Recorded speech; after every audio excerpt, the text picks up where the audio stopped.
Trad wife is only thing because the economy is trash. Everywhere you look, the trad wife aesthetic is thriving.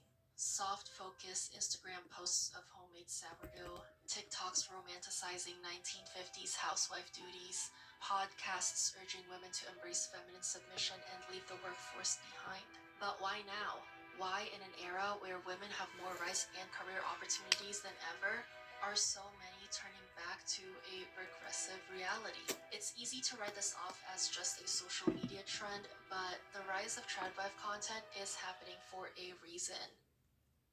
The economy is trash. Wages aren't keeping up with inflation. Jobs feel more exhausting than ever. And for many women, the idea of escaping the rat race in favor of homemaking, supported by a financially stable husband, seems less like a loss of independence and more like a survival strategy.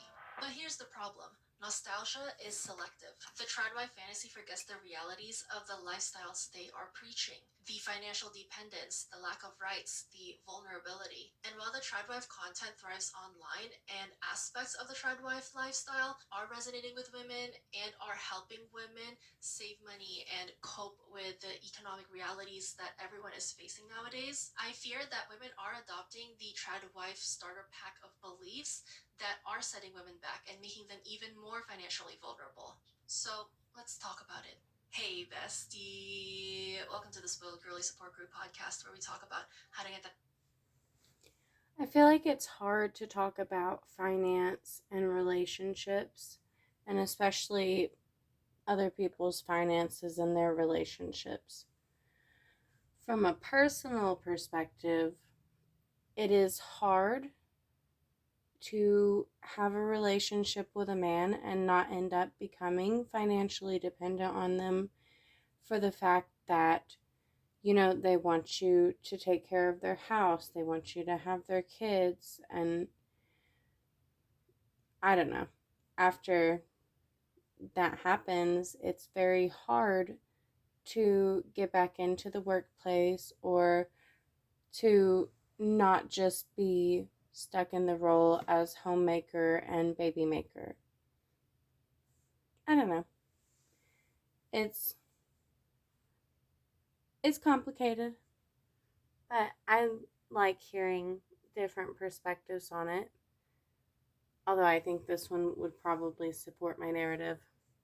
Bag while also securing your own bag. I'm your host, Elle, and let's get into it. On today's episode, we are talking about the rise of tradwife content, aesthetics, and women wanting to be tradwives, and why that could be because the economy is trash. This growing interest in tradwife content is not just about personal choice. It is a reaction to economic instability, rising costs of living, and disillusionment within the workforce. Now, we have a lot to cover, but before we get into it, I need you to hit the like, subscribe, and the notification bell so you never miss a Spoiled Girly episode. With that being said, let's get into it.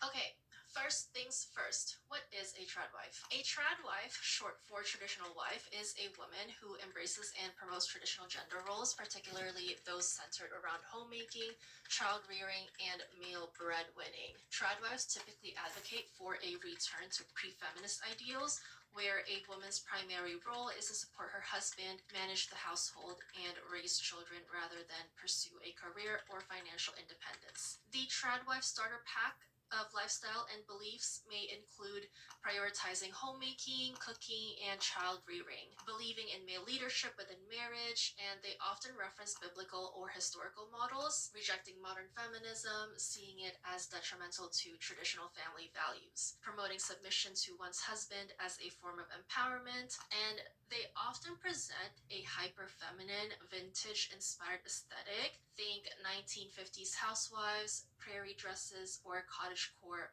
vibes. Speaking of vintage-inspired aesthetics, let's talk about today's sponsor, June's Journey.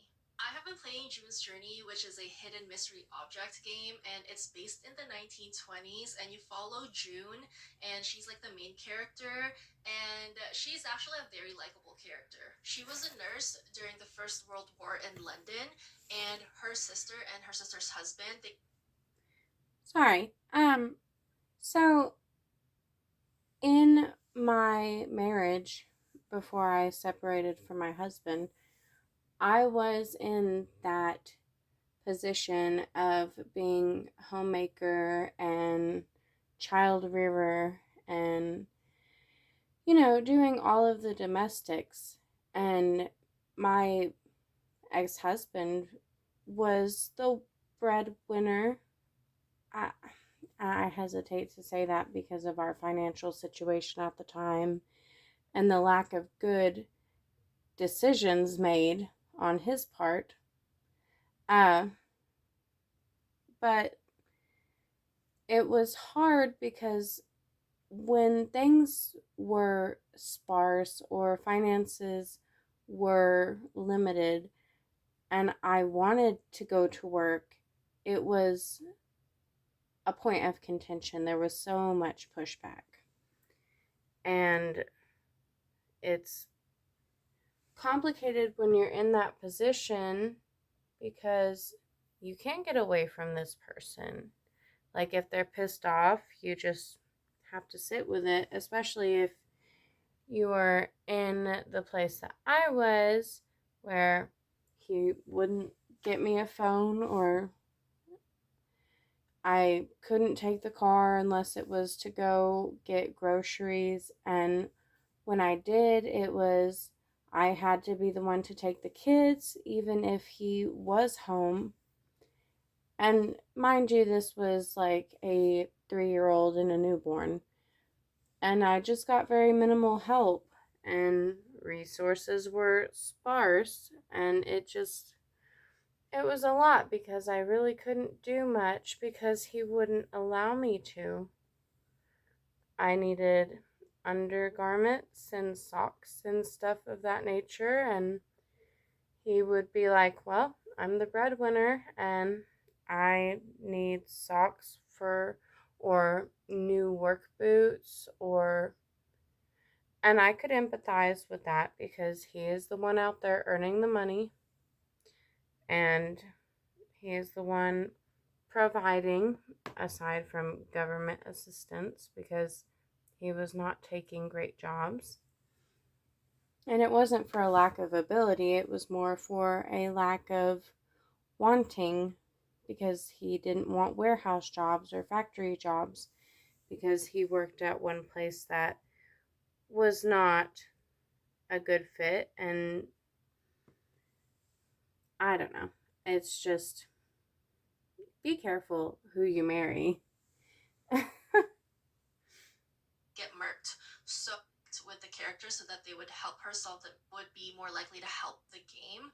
June Sorry, solves I'm her skipping sister's through case this. and world of its own, and I'm loving. So that's basically the Tradwife starter pack. To be clear, just because a woman presents as one of these things doesn't make her a Tradwife, but you kind of get the idea. Anyway, today's episode was inspired by this TikTok video. Tradwife is only thing because the economy is trash.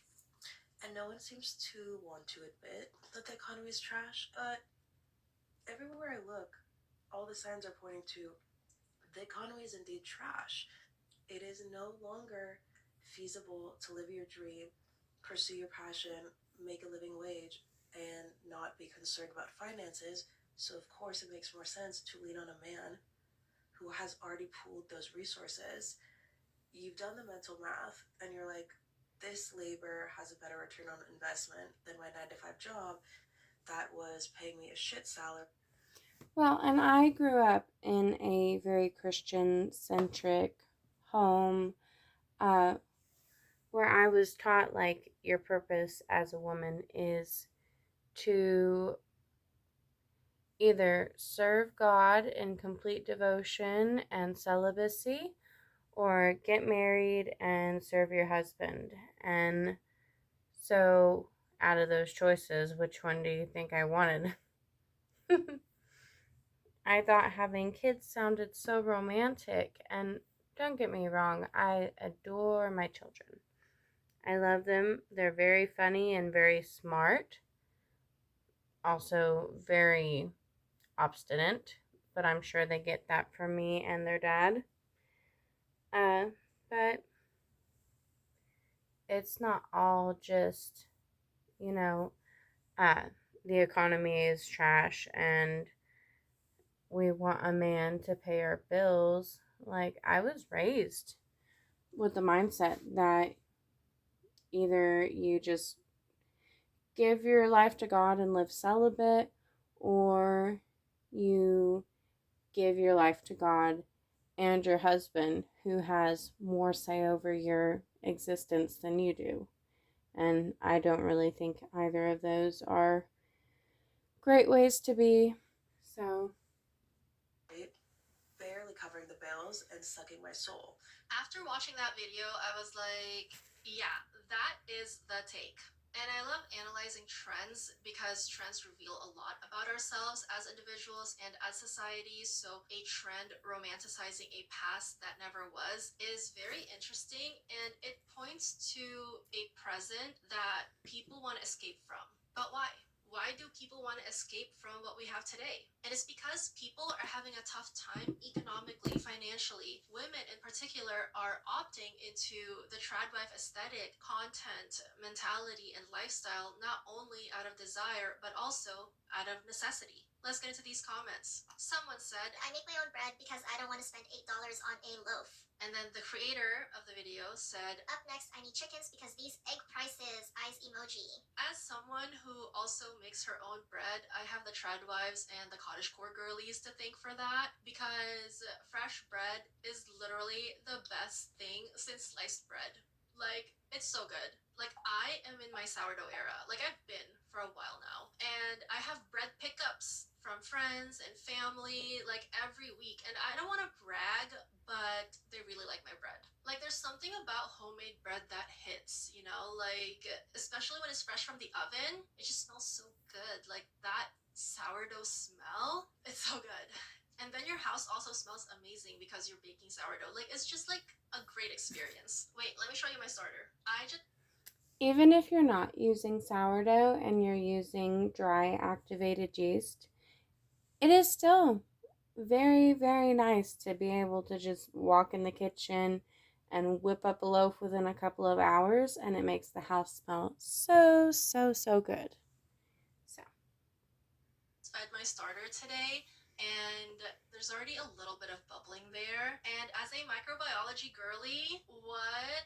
It's a whole science experiment in and of itself. And did you know that starters, they can taste different based on whoever is handling it? Like, it doesn't matter if you got your starter from someone else, but the moment that you start working with your own starter, it kind of becomes yours. But also, there's like different bacterial populations and the ratios of those populations and different strains of bacteria that are in here. So it varies from like one person's starter to another. So it's like a unique thing to you. You know, I love it. I love sourdough. And like I said, if you're a microbiology girly, like, it'll blow your mind every single time. I love it. Anyway, that was me geeking out over my sourdough starter. And one thing I love about my sourdough starter while I'm on here, I want to geek out about it, is that my starter is less sour than other starters. So it's really good when I do like sweet breads with it, because it just doesn't have like that super sour kind of taste, which some people love, but I personally don't. Like, mine is more mild and kind of sweet, which I love. Although maybe in the future I might get like a more sour sourdough. So yeah, sourdough girlies, unite in the comments. Anyway, as a participant in this sourdough bread trend, I could vouch for how much less expensive it is to make your own sourdough bread. Like the person said, $8 versus. okay, I don't know about buying sourdough because I never do, but it is a lot cheaper to make bread versus buying it in general, because a thing of yeast to bake with is like a few dollars, and then flour can be between a couple dollars to like $5, depending on how many pounds you're buying, and then a little bit of sugar and a little bit of salt. Like, it's really inexpensive and very practical if you have the time to do it. Although I know a lot of people don't have the time, and the time is money, and if you don't have time for it, then trying to make time to do that can be expensive in its own way. So, just food for thought, because I know she's going on and on about how great it is to make sourdough and how much cheaper it is. I have never successfully made a sourdough starter. I've tried and I've killed it every single time. So maybe next time it will work out. Is maybe not even $2 in ingredients. Obviously more if you want a Le Creuset Dutch oven, you want your grains to be flown in from Europe, because some people actually do that, like they order their grains from Europe so that it doesn't have whatever grain things we have here in the US. I don't know. I'm not too familiar. But I get mine from Costco, like just the organic one. See, more if you buy organic, it's like more than double than the regular flour that you get from Costco. There's so much. Like, it can be as inexpensive or as expensive as you make it. But let's say $8 versus not even $2 on ingredients, plus about 48 hours. So if you want sourdough bread, like, you're probably not gonna get it until like 2 days from now. So yeah, it's definitely a time investment. But I would say if you have a big family, like I watched this one Tradwife-esque, like I said, if they act like a trad wife, talk like a trad wife, they're probably a trad wife. But I enjoy watching her on YouTube, and she has like a huge family, and she bakes sourdough bread, like a lot of it, because she has a huge family. So there's also like a scale aspect to it. So when you have a big family, probably makes a lot more sense to make sourdough bread. But also eggs, like what is up with the egg prices? And so for today's episode, I had to look it up, and according to the Associated Press, egg prices have surged recently, primarily due to a severe outbreak of a bird disease that has significantly reduced the population of egg-laying hens. Since the spread of the disease began in 2022, over 166 million birds have been culled to control the spread, drastically decreasing egg supplies. And according to The Independent, in January 2025, the average price for a dozen eggs reached a record $4.95, more than doubling from the $2.52 from the previous year. The U.S. Department of Agriculture, USDA, projects that egg prices could rise an additional 41% this year.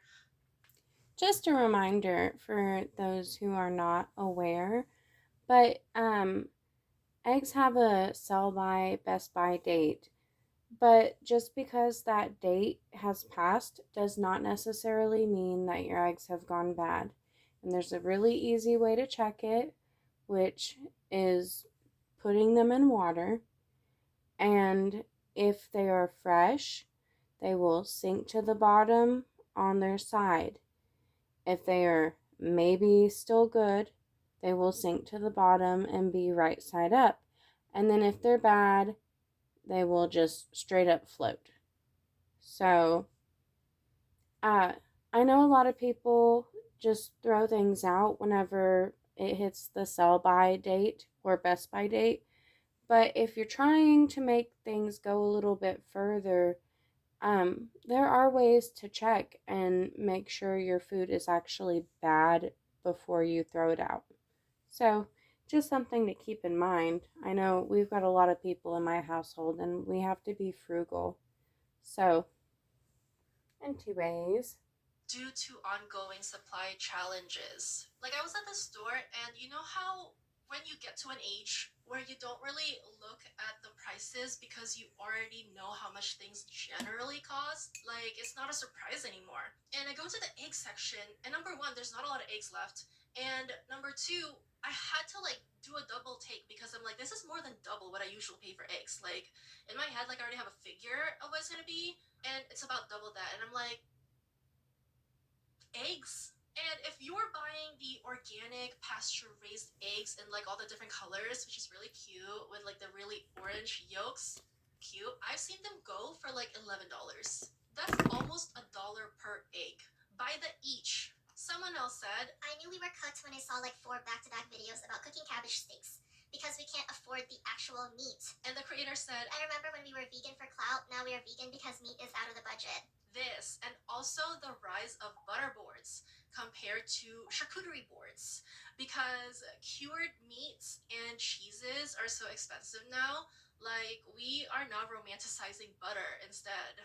And also tinned fish. One of my most favorite food creators is Day with May, and she is tinned fish talk. Like, she single-handedly changed my perspective on tinned fish as something that you eat when there's nothing else to eat. Like tinned fish was a struggle meal, but now it's marketed as a little affordable luxury, a little treat.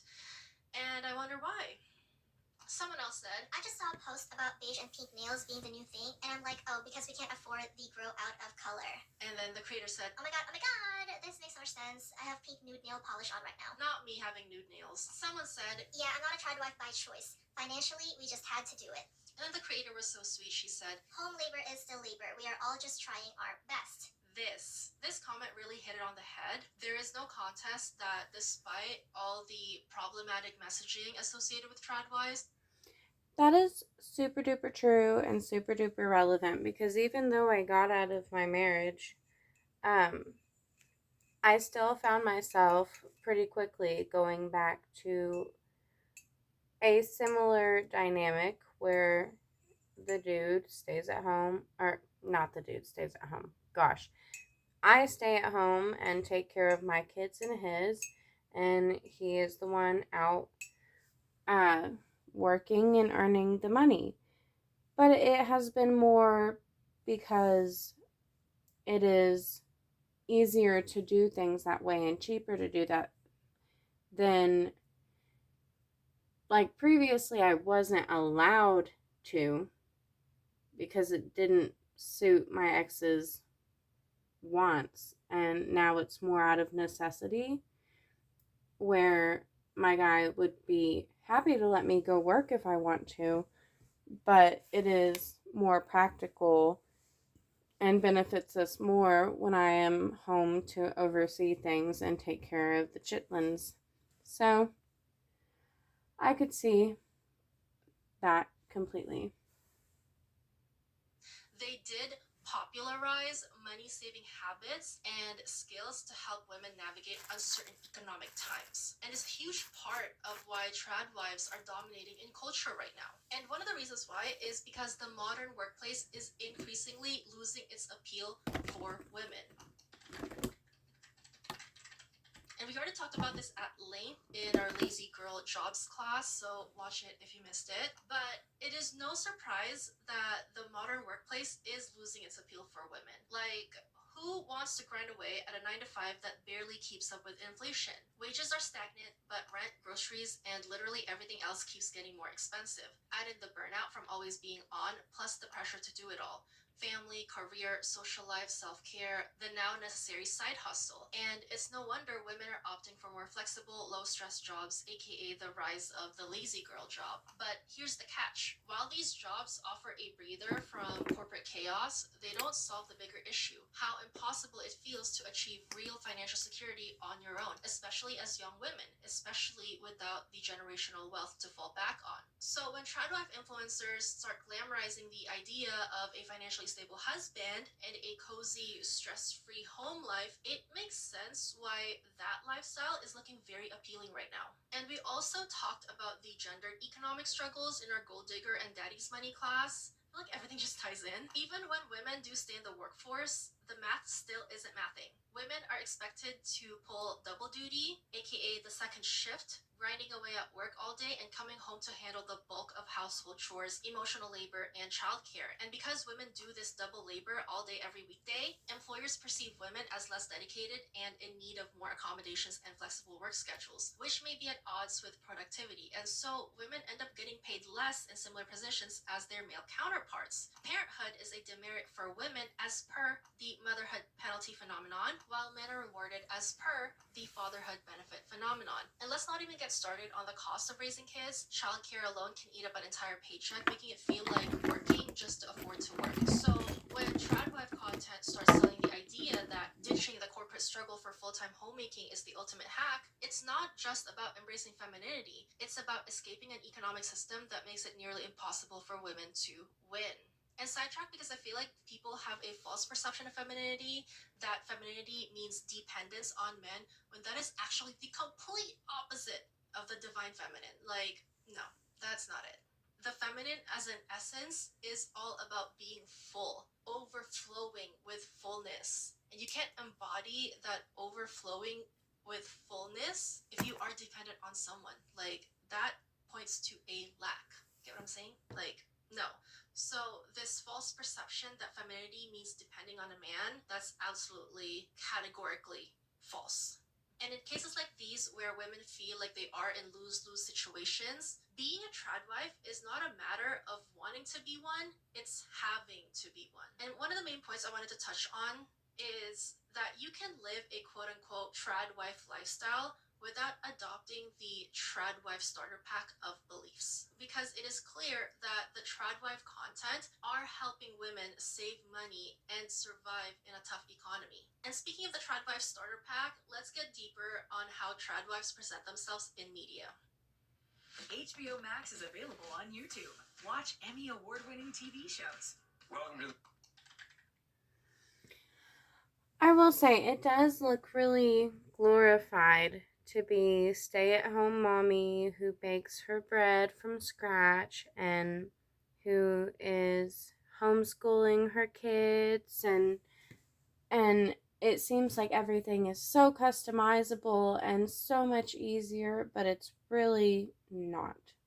It's not that much easier. And if you're making a decision to do that, it should be based in more of, it's my morality and my conviction that I should be at home doing all of this for my husband and my children, and that they're going to be getting the best possible education in this process. It shouldn't feel like you're being pressured into it as an obligation so much. It should just be your conviction that that is how you as a person need to be. And everybody has different convictions as to how they need to be. And it doesn't make any one or the other any better. It's just better for your or their lifestyle. So, Social media has a way of making everything look dreamy, even history. The rise of trad wife content is proof of that, with influencers turning traditional marriage into an aesthetic. Soft focus, morning routines, homemade bread, flowy dresses, and a husband who magically provides for it all. But what these perfectly curated TikToks and Instagram reels conveniently leave out is the reality of historical gender roles. Financial dependence, lack of rights, and zero safety nets if things went south. Women in the past weren't just making sourdough and lighting candles for a cozy dinner. They were legally and financially trapped in marriages, often with little say over their own futures. And this also reminds me of the statistics on gray divorces. Do you know what I think is really interesting about trad wife content? Is that you never see women in their 40s or 50s making it. A gray divorce is the dissolution of marriages among individuals aged 50 and older, and has seen a significant rise over the past few decades. In 1990, only 8.7% of divorces in the United States involved adults in this age group. By 2019, this figure had escalated to 36%, and this trend is particularly pronounced among those 65 and older, with their divorce rate tripling between 1990 and 2021. And one of the reasons why gray divorces are on the rise is because women now have more financial independence. Whenever people romanticize how their grandparents stayed together forever no matter what, their grandmas were day ones, they understood the assignment, they didn't divorce just because they were unhappy. But the reality is, historically, many women stayed in unhappy marriages because they lacked the financial means to leave. But today, more women have their own careers, retirement savings. well, and aside from the financial means to leave, which is still a valid reason to be stuck, there is a lot of shame and, well, you obviously weren't doing what you should have been as a wife, or things would have been better. And I don't think that's very much different from how things are today, especially if you grow up in religious families. They always think that you could have done more and should have done more. And clearly, you played a part in why the other person was abusive or controlling or manipulative. It's it's a slippery slope and it's a hard line to walk. It's a lot to put on one person. and financial literacy, making it possible to start over without relying on a husband. The rise of women in the workforce and changes in divorce laws, like more equitable asset division and spousal support, have made leaving a bad marriage far more feasible than it was for past generations. Long story short, Grandma stayed no matter how diabolical Grandpa was to her, not because she was a ride or die, not because she was a day one, but because she was trapped. And I always say this, talk to older women. Okay, they've seen life, they've lived life, and sometimes That is super duper true. My grandma has always given me the best advice. And when I was younger, I didn't see it that way. I thought she was just trying to tell me what to do all the time and didn't want me to have the freedom to make any choices. But I'm older now and I've gone through all the shit. And she was right about most everything. And she really did not like my ex husband before we were even married, and I could not understand why. And she explained to me, she was like, I could see that he was controlling, and I knew that if I tried to tell you right then while you were wrapped up in the relationship and thought that he was like the sun, the moon, and the stars, if I tried to tell it to you then, you would not hear me. You would think I was just dead set against him and trying to break you guys apart. And she was right. If she would have told me then what she saw, I would have not believed her. I would have dismissed it completely and thought she was just being a bigoted racist because she is a little old white woman who comes from money and he was a black man. And I really thought, because I could tell she didn't like him, and I I don't know. I think maybe even her explaining that she saw things as being a little controlling might have changed my perspective, because I did think that was what was going on, but she didn't say anything because she was worried I would take that to be what was going on. And it's kind of funny how, well, it wasn't funny at the time, but it's funny now when I look back on it all. they tell you what they have seen and what they have lived so that you don't have to see it and live it. But thanks to the internet's obsession with vintage aesthetics and simpler times, tradwife content is thriving, selling a fantasy of domestic bliss while conveniently ignoring the reasons women fought so hard to leave that life behind in the first place. And as we talked about in one of our many tradwife classes, the nostalgia is fake. There was no magical time when women stayed home and were completely financially secured. That time never existed. The 1950s, which is an often referenced time period in tradwife messaging and aesthetics, was a time when women were not allowed to open bank accounts on their own, let alone obtain credit to buy a house or a car or start a business. A provider husband was a necessity because there was no other choice. And there's no romanticizing that. Although nowadays, a provider husband is still a necessity because it's one of the few ways to make marriages equitable for women.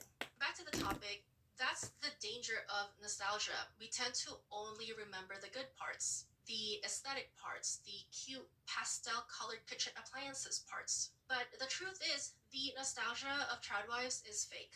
And also, modern tradwives can never be the traditional tradwives that they always cosplay because we are no longer living in that fake tradwife world.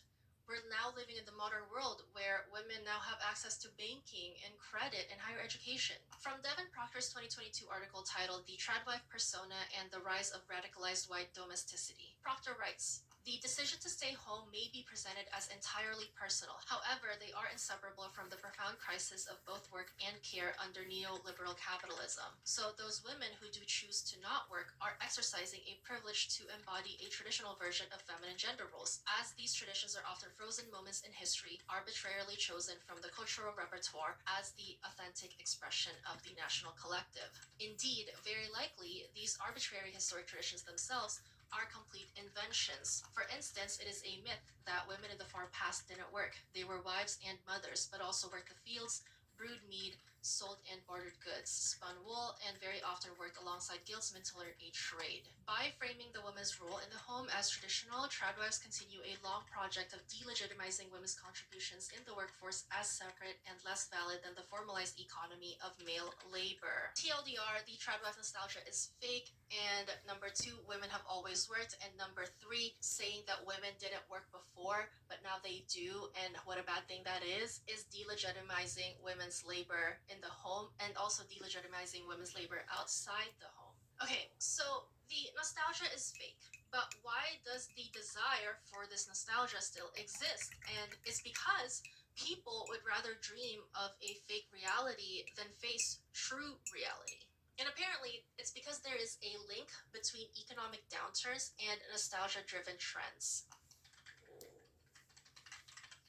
During the Great Depression, for example, media idealized domesticity, portraying women as the heart of the home and reinforcing traditional gender roles as a coping mechanism for economic hardship. And it's very interesting, the parallels. Similarly, in modern times, economic uncertainty has played a major role in reviving aestheticized domestic ideals. And the panini saw a surge in cottagecore and the rise of sourdough. Well, it does look really cute to have a beautiful home with all the pretty appliances, or to have the cute ruffled apron. And I would argue that it even makes domestic life and all that much more tolerable. If you can find joy in the little things that are around you, whether it's pleats on an apron or the smell of your favorite cleaner because it's lavender scented, and maybe your gloves are pink when you're scrubbing toilets and sinks, it takes away from how harsh it feels. Which probably sounds super stupid, but you find joy in the little things and take solace where you can. And if you can make it feel more like you have a choice, or you get some sort of say or some pleasure out of what you're doing, it makes it a lot less awful to have to do it day in and day out. Tradwives, women who turn to baking, homemaking, and traditional femininity as an escape from financial and social instability. Studies have shown that people are more likely to romanticize the past during times of crisis, as it offers a psychological refuge from present difficulties. Long story short, as inflation, job dissatisfaction, and burnout continue to shape women's modern lives, it is no surprise that the tradwife aesthetic is thriving, because it represents a longing for a simpler past, even if that past never existed and will never exist beyond these social media posts. So, okay, all of that was fake, but what is real? Well, you're not gonna like it. One of the realities of the tradwife lifestyle starter pack belief system is the risks of financial dependence. Embracing the tradwife lifestyle may seem like a dreamy escape, but it is very important to consider the financial realities. Relying solely on a partner's income can leave you vulnerable, especially if the unexpected happens, like divorce. Studies show that women over 50 experience a staggering 45% drop in their standard of living post-divorce, compared to a 21% decline for men. And stepping away from your career to prioritize your children and your home not only affects your current earnings, but also hampers future opportunities and retirement savings. So while the tradwife aesthetic is tempting, it is crucial to weigh the long-term financial implications before trading your paycheck for an egg apron. Another reality of the tradwife lifestyle starter pack belief system is it doesn't work. It's yellow While researching orange. for today's class, I came across Sabrina Simpson's master thesis titled Traditional Wives and Feminine Lives. Simpson writes, tradwifery is a female-led phenomena in response to the crises in contemporary capitalism, particularly around gender and labor. Through leveraging their digital influence, tradwives offer their lifestyle as a solution to solve systemic socioeconomic issues. And this regressive worldview may include, as I mentioned at the beginning of the class, believing in male leadership within marriage, rejecting modern feminism, and promoting submission to one's husband as a form of empowerment. And if we didn't know any better, we would believe all of this. But time reveals all, as they say. And time has shown that the tradwife belief system, lifestyle, starter pack has been proven to be harmful to women. But also, the tension here is that the Trad Wife lifestyle starter pack, the sourdough bread, the saving money, the creating a cozy home life, is helping women in real time And this. navigate an increasingly expensive and disillusioning world. So what are women to do? Like, we can't just pick and choose, right? Can we do that? Can we pick and choose? Actually, yes, you can. You can pick and choose. I am an advocate for women picking and choosing. Like, picking and choosing is amazing. This purist, all or nothing approach is very simplistic, very reductive, very no one's Nelly. Women are allowed to pick and choose from different ideologies to adapt their worldview to what benefits themselves, their families, and their communities. And speaking of community, I also saw this comment on TikTok. Being an independent woman is exhausting. We are tired. And then the creator commented, The village structure makes sense. It is nearly impossible to do everything alone. basically, part of the reason why women are entertaining Tradwife content is because It is nearly impossible to do everything alone. And it was a point of contention among me and my ex-husband because he said eventually I could get a job, but we would have to be living out of state. And I was like, dude, our child is little, and if we're out of state, we don't have anybody who can help if we need it. Like, you're wanting us to do a homestead and build a home, but I can't work unless we're out of state and actively doing that. But while we're doing that, like, you would need to be working, and if I was working, who's going to watch the kid? And then if we could find somebody to watch the kid, obviously we'd be paying childcare, which at that point I might as well not be working and just watching them. So it can be very annoying to try to situate stuff like that with somebody who is not wanting to understand the nuance and not wanting to compromise.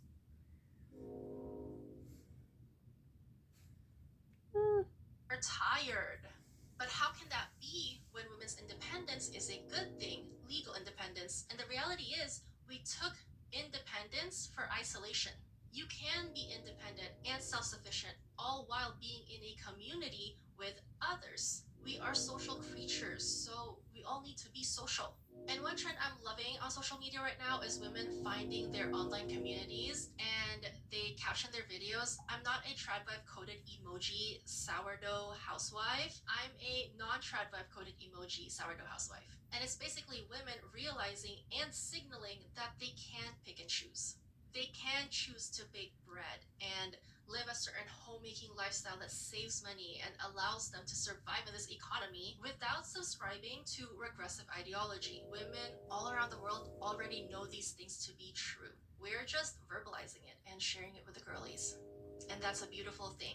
That's all I have for you today. I just want to let you know that you have so much inherent worth and value in a world that is hell-bent on devaluing you. And a big thank you to June's Journey for sponsoring today's video. Download June's Manifestelle really does a lot of great videos that build up women and their confidence and their self-esteem and reminding them that they have worth outside of just serving their male partners. And it has really made a huge impact on me because I was so timid and so reserved, and when I had grievances, I didn't feel like I could talk about any of it. And I don't know, hearing from other women about this kind of stuff, it does have an impact. So, thank you for watching me paint while I listen to and have been kind of commenting my thoughts and feelings on this. Even if it's not been the best, I still enjoy the outlet. So, thanks for any support. Bye.